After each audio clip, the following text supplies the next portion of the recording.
A woman is dragged naked through cobblestone streets while her own children throw stones at her face. Her crime, a whispered rumor. No trial, no evidence, just an accusation that turned her neighbors into executioners. But that was just the beginning. What came next was so disturbing that even the priests performing the ritual vomited. This isn't fiction. This happened thousands of times across medieval Europe. And the methods they used were so psychologically devastating that modern torture experts still study them today.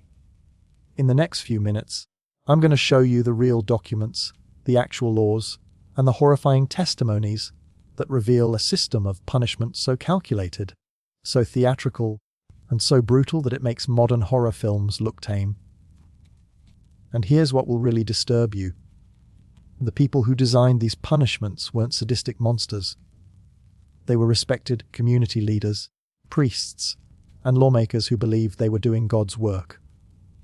Stay with me because by the end of this video, you'll understand why one historian called this the most systematic destruction of the female body in European history. And fair warning, some of what you're about to hear crosses lines you didn't know existed. Before we dive into the specific punishments, you need to understand something crucial. This wasn't chaos. This was a system, a carefully designed machine of terror that operated across centuries and continents. From the frost-covered villages of Norway to the sun-baked squares of Spain, in medieval Europe, a woman's body was never truly hers. The moment she married, she became what legal scholars called femic, a covered woman, covered by her husband's identity, his property. And like any property, damage to a Tito was a crime against the owner, not against her. An adulteress wasn't just breaking a marriage vow. She was committing theft. She was counterfeiting heirs. She was destroying a man's most valuable asset, his certainty about his bloodline. Think about the economics of this for a second. In a world without DNA tests, without birth certificates, the only way a man could be sure his children were actually his was through the absolute sexual control of his wife. Her infidelity didn't just wound his pride, it threatened to redirect his entire fortune to another man's bloodline. It could destroy alliances between families. It could invalidate treaties between kingdoms. So, the response had to be proportional to the perceived threat. And that's where it gets dark. Because these punishments weren't designed just to hurt one woman. They were designed to terrify thousands, to create such vivid, scarring spectacles that every woman in every village would carry the images in her mind like a brand. The cruelty was the point. The horror was the message. And here's the part that should disturb you most. The communities that carried out these punishments weren't filled with evil people. They were filled with ordinary people who had been conditioned to believe that this level of violence against women was not just acceptable, but righteous, necessary, holy. Let's start with the punishment that was considered merciful. They called it the carting or the penance walk. But those gentle terms hide something far more sinister. This was psychological warfare disguised as justice, and the first weapon in this war was the shaving. Imagine you're a woman in a 14th century German town. Before dawn, the bailiff and his men break into your home. They don't arrest you quietly. They make sure your children watch as they drag you to the town square, where a rough wooden stool has been set up. A barber, sometimes the same man who shaved your husband for years, approaches with shears. But he's not here to give you a haircut. Historical records from Augsburg describe how they would deliberately make the shaving as ugly as possible. They'd leave patches, cut the scalp, make the woman look not just shaved, but diseased, monstrous. One account from 1487 describes a woman who begged them to at least make it even. And the crowd laughed. Her humiliation was their entertainment. But the shaving served a deeper purpose. In medieval symbolism, a woman's hair was her crown, her beauty, her feminine identity. Joan of Arc was accused of heresy partly for cutting her hair. For a married woman, her bound or covered hair was a symbol of her modesty and her marital status. To shave it was to unmake her as a woman. To strip away not just her hair, but her social identity. Then came the stripping. And this is where it gets especially calculated. In some regions, they'd leave her in a thin shift, basically a nightgown. In others, particularly in England and parts of France, the law explicitly required complete nudity. Why? Because female nudity in public wasn't just shameful. It was spiritually contaminating. It transformed her into a walking curse, something that polluted the very air around her.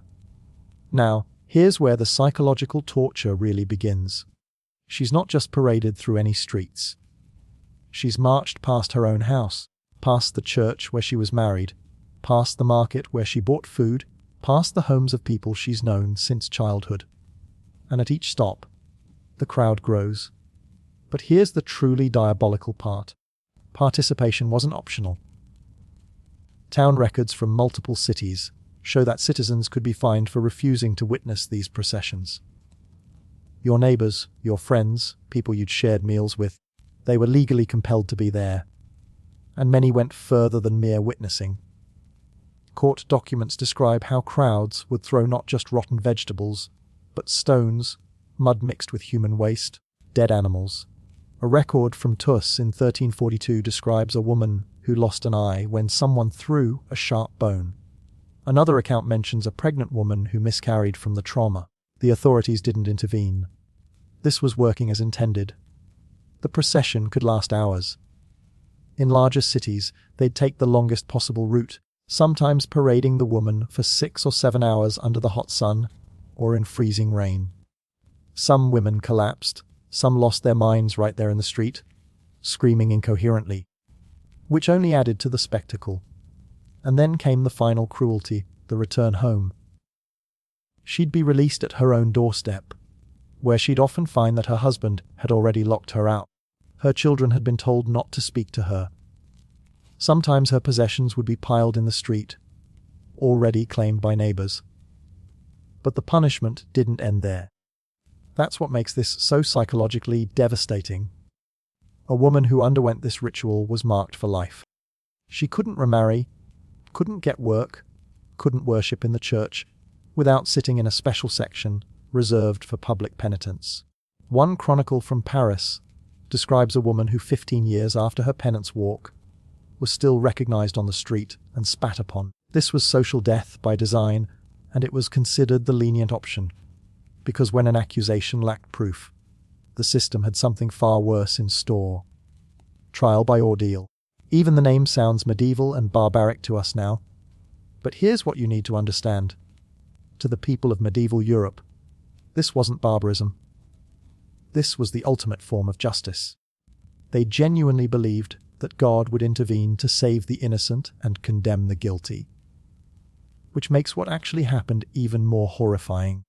The most common ordeal for accused adulteresses was trial by cold water, and the theology behind it reveals a kind of twisted genius. The water used wasn't just any water. It was blessed by a priest, sometimes taken directly from the baptismal font. The reasoning went like this. Since water was used in baptism to wash away sin and welcome people into God's grace, it would naturally reject a sinner. Pure water would not accept impure flesh. So here's how it worked. Based on detailed records from dozens of trials across England, France, and Germany, the woman would be brought to a river, pond, or specially constructed pool, usually at dawn. The entire village would be required to attend. Again, compulsory witnessing. A priest would perform an elaborate ceremony, blessing the water, calling upon God to reveal his judgment. The woman would be stripped down to her shift. Then, and this is explicitly documented in legal codes like the Saxon Spiegel, she would be bound in a specific way. They'd tie her right thumb to her left big toe, and her left thumb to her right big toe, curling her body into a position that made swimming impossible. Some regions added a rope around her waist, but here's the crucial detail. The rope wasn't for rescue. It was to retrieve the body afterward.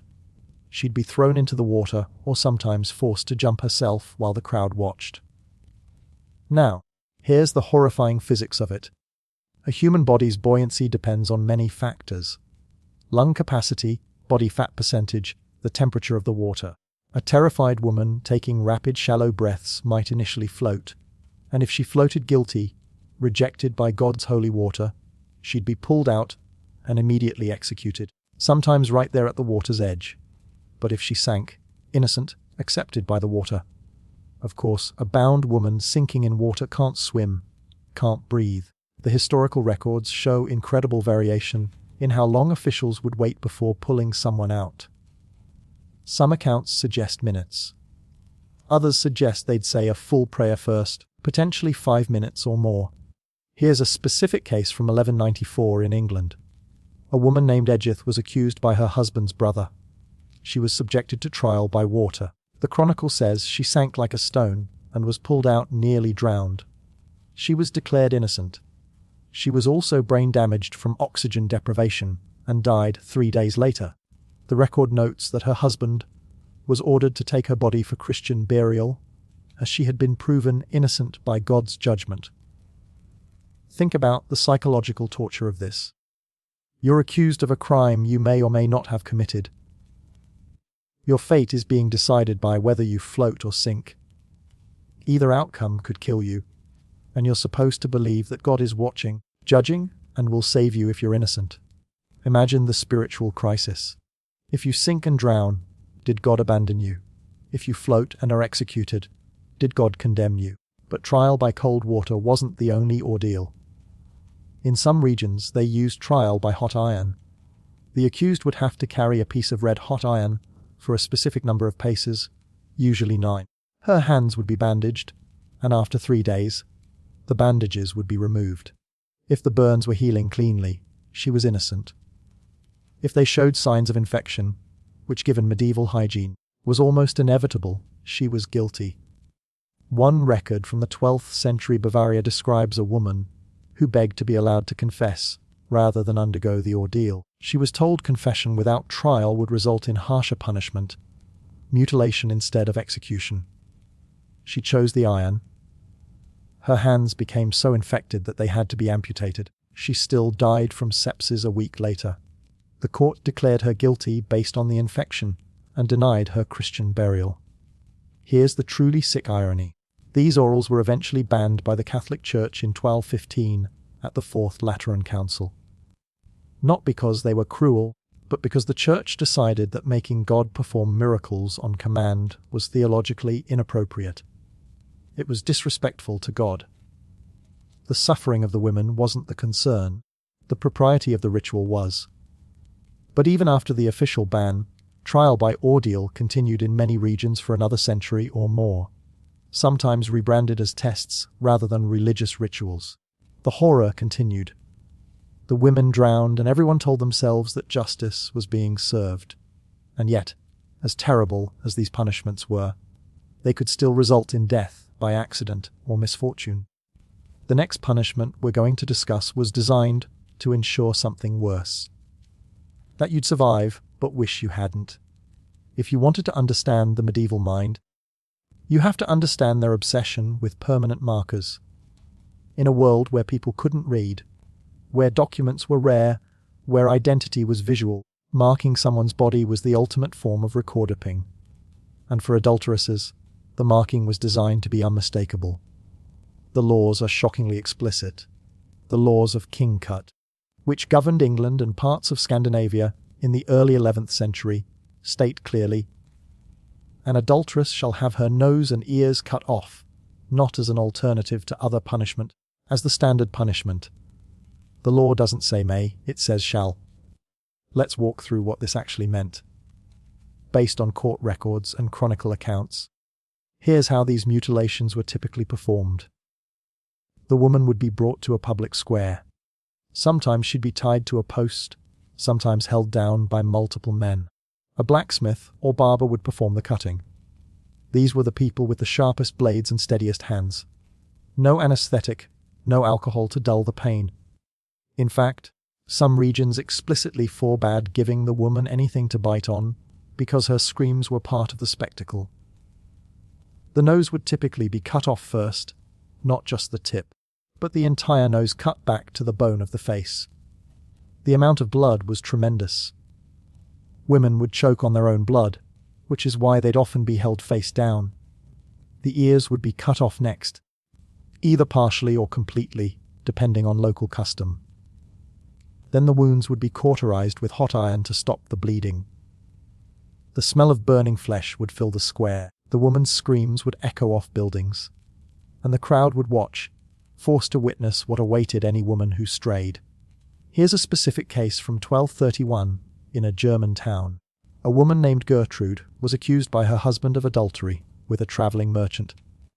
She denied it. He had no proof except his suspicion and the testimony of one neighbor who claimed to have seen them speaking alone. Under local law, this was enough for conviction. Gertrude's nose and ears were cut off. The chronicle mentions almost as an aside that she had 3 children under the age of 7 who watched the mutilation. It notes that her youngest daughter couldn't cease crying for many days after. Gertrude survived the immediate trauma, but here's what happened next. Her husband divorced her, which was automatically granted in cases of proven adultery.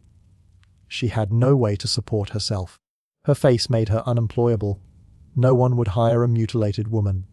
She couldn't beg effectively because her appearance scared people. Within 6 months, the same chronicle reports that she was found dead in a ditch outside town. The assumption was that she'd starved to death. No one was prosecuted. Her death was not legally anyone's responsibility. But the purpose of these mutilations went beyond punishing one woman. Every mutilated woman became a walking warning. A piece of living propaganda that said, "This is what happens to women who betray their husbands." And because the mutilation was so distinctive, a missing nose and ears, everyone who saw these women knew exactly what their crime had been. There was no hiding it, no starting over in a new town. The punishment followed them everywhere until death. Some regions had variations. In parts of Italy, they'd brand women with hot irons, usually on the forehead or cheek. The brand would often be the letter A for adulterer. In France, some courts ordered the cutting of hair, followed by the slicing of tongues, particularly if the woman had protested her innocence too loudly. There's a medical reality here that makes this even more horrifying. Many women died from these mutilations, not immediately, but from infection in the days and weeks that followed. Medieval physicians had no concept of antiseptic technique. The wounds would become infected. Fever would set in and sepsis would kill them slowly and painfully. But legally, this wasn't considered an execution. The woman had been justly punished, and her subsequent death was God's judgment. And here's perhaps the most disturbing detail I found in my research. There are account books from several towns that show payments made to the executioner or barber who performed these mutilations. They were paid per procedure. In one town in Flanders, the rate was itemized. 3 shillings for a nose, 2 shillings per ear. There was a price list for destroying women's faces, but mutilation, as permanent and devastating as it was still a punishment for common women. For noble women, for women whose families had power and influence, the medieval legal system had devised something arguably worse, a punishment that would destroy you slowly in darkness and silence over years or even decades. In 1314, one of the greatest scandals in French royal history exploded into public view.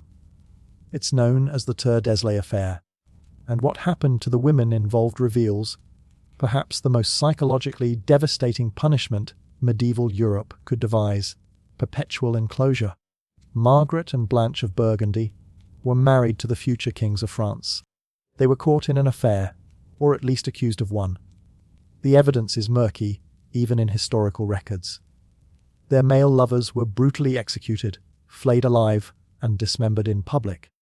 But for Margaret and Blanche, death would have been mercy. Instead, they were sentenced to life imprisonment in separate fortress chambers. Here's what that actually meant. Based on architectural records and chronicles, Margaret was locked in the shadow yard in a chamber specifically prepared for her imprisonment. The room was small, maybe 10 by 10 feet. The walls were thick stone. There was one narrow window, too high to reach and too narrow for a body to pass through. The door was sealed with an iron lock, and a small opening at the bottom allowed for food to be passed through once a day. She was allowed no visitors, no letters, no news from the outside world. The only human contact she had was with the silent guard who pushed a tray of food through the opening.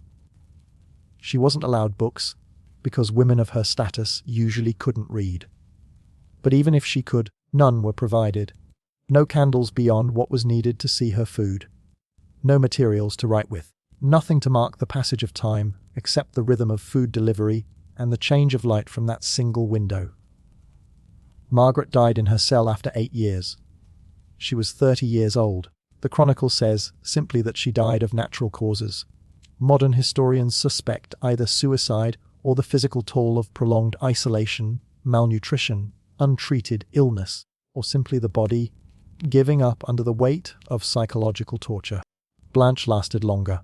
She endured 11 years of enclosure before being moved to a convent where she lived until her death, still in isolation. By the time she died, she'd spent more time in captivity than she'd spent in freedom as an adult. But the Tordinus women were royal, which meant their imprisonment was at least physically comfortable. They had beds, blankets, adequate food for noble and merchant, class women accused of adultery across Europe. The reality could be far worse. There's a practice documented across multiple regions called immurement, being walled up alive. This was rare, but it happened. A woman would be placed in a small cell, sometimes barely large enough to sit in, and then the entrance would be bricked up, leaving only a small opening for food and waste removal.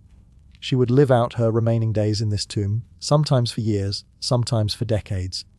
In 1357, a woman in Barcelona named Maria was convicted of adultery and sentenced to immune in a cell built into the city wall. The Chronicle describes the cell as being so small she couldn't lie down fully. She lived in this space for 9 years before dying. The record notes that her screams could be heard for the first several months, and then silence. When they finally opened the cell to remove her body, they found she'd scratched messages into the stone walls with her fingernails worn down to bloody stumps. The messages were prayers mostly and curses. The psychological impact of this level of isolation is something modern research is only beginning to understand. Solitary confinement for more than 15 days is now considered torture by human rights organizations. These women endured months, years, sometimes decades. And here's the cruelest part. This was considered merciful. It was explicitly framed as giving the woman time to repent, to reconcile herself with God before death. Her suffering was reframed as spiritual purification. The priests would say she should be grateful for the opportunity to contemplate her sins in solitude. Some women went mad. Chronicle entries describe women who stopped eating, who beat their heads against stone walls, who babbled incoherently when food was delivered. But there was no psychiatric care, no intervention. The madness was seen as either demonic possession, punishment from God, or the final stages of repentance before death. The silencing was also deliberate. These were women who'd been visible, who'd had social power, who'd moved in society. Their enclosure removed them not just from physical space, but from history itself. Many were not even allowed to be buried in church cemeteries when they died. Their names were struck from family records. They became non-persons erased. And all of this, the mutilation, the drowning, the public humiliation, the living death, all of it was justified by the same system. A system that brings us to the final, most enraging truth about medieval justice. Now, let's talk about the men. Because while women were being drowned, mutilated, and buried alive for adultery, what was happening to the men they allegedly committed adultery with? The answer will make your blood boil. In most cases, a fine, sometimes banishment for a period. In rare cases, public penance, like wearing a sign or making a donation to the church. That's it. The double standard wasn't subtle. It was explicitly written into law. The Saxon Spiegel, one of the most influential medieval law codes, states that both men and women can be punished for adultery. But here's the catch. A man's adultery only counted if he was sleeping with another man's wife. If he was unmarried, or if the woman was unmarried, it wasn't legally adultery for him. It was just fornication, a minor sin requiring confession. But for women, any sexual contact outside marriage was adultery. Full stop. The crime wasn't about the act itself. It was about the property violation. Even in the rare cases where men were punished equally, there was always an out. Nobility could pay fines. Men could invoke their right to trial by combat, where they'd fight their accuser, something women were forbidden from doing. Wealthy men could hire substitutes to fight for them. The entire system was designed with escape routes for men that women couldn't access. And here's the most gling part. The men who participated in the actual punishment process, the judges, the executioners, the priests who blessed the water for the drowning, the crowds who threw stones. Statistically, many of these men had committed adultery themselves. Research into court records shows numerous cases where men who sat in judgment on adulteresses were themselves later revealed to have kept mistresses, visited prostitutes, or fathered illegitimate children. The hypocrisy was the system. The cruelty was the point, and the message was clear. Women's bodies were not their own. Women's sexuality was a resource to be controlled, regulated, and punished when it strayed from male ownership. These weren't isolated incidents of medieval cruelty. They were systematic, legalized, and performed with the full support of religious and secular authorities across Europe for centuries. Thousands of women, maybe tens of thousands, experienced these horrors. And perhaps what's most disturbing is how recent this history actually is. Some of these practices continued in modified forms into the 18th century and beyond. Public shaming of women for sexual behavior never really went away. It just evolved. If this video disturbed you, good. That's the point. Because understanding how societies have controlled, punished, and destroyed women throughout history isn't just about the past.